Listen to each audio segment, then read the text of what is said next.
खामोशी की दास्तान। भारत के महानतम प्रवासी की वापसी के पहले वर्ष की खामोशी की महागाथा। आकाशवाणी की विशेष शताब्दी श्रृंखला खामोशी की दास्तान प्रस्तुत है आज की कड़ी।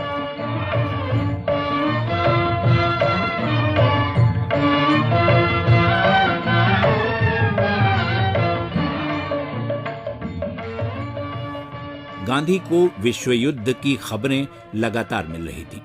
जनवरी में उनके हिंदुस्तान पहुंचने तक हंगरी ने सर्बिया और जर्मनी ने फ्रांस पर चढ़ाई कर दी थी।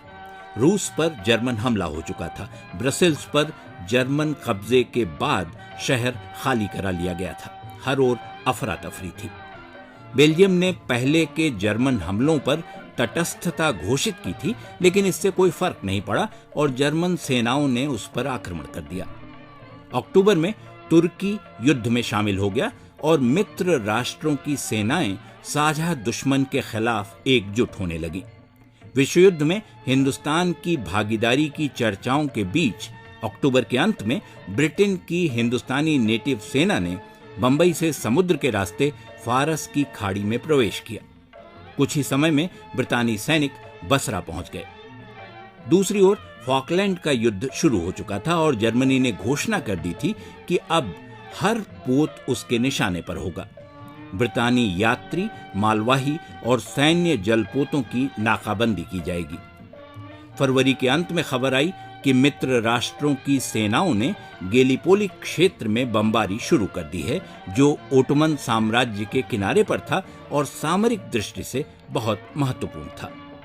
इरादा ओटोमन राजधानी कुस्तुनतुनिया पर कब्जा करने का था ताकि फ्रांस, ब्रिटेन और रूस अपनी सामरिक ताकत बढ़ा सकें।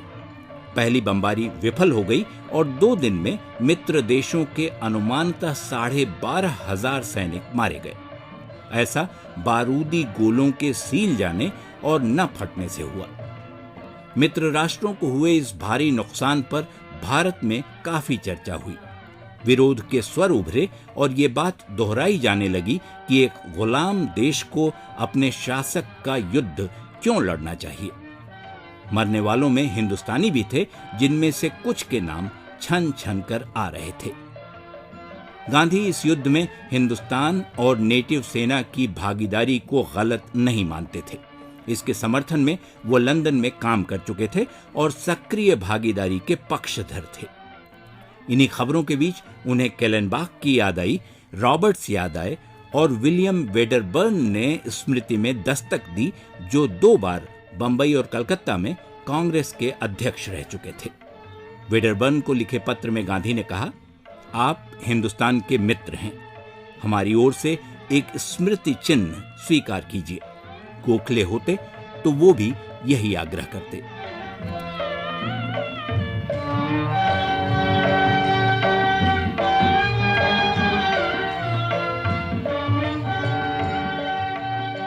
खामोशी की दास्तान भारत के महानतम प्रवासी की वापसी के पहले वर्ष की खामोशी की महागाथा। ये थी आकाशवाणी की इस विशेष शताब्दी श्रृंखला की आज की कड़ी।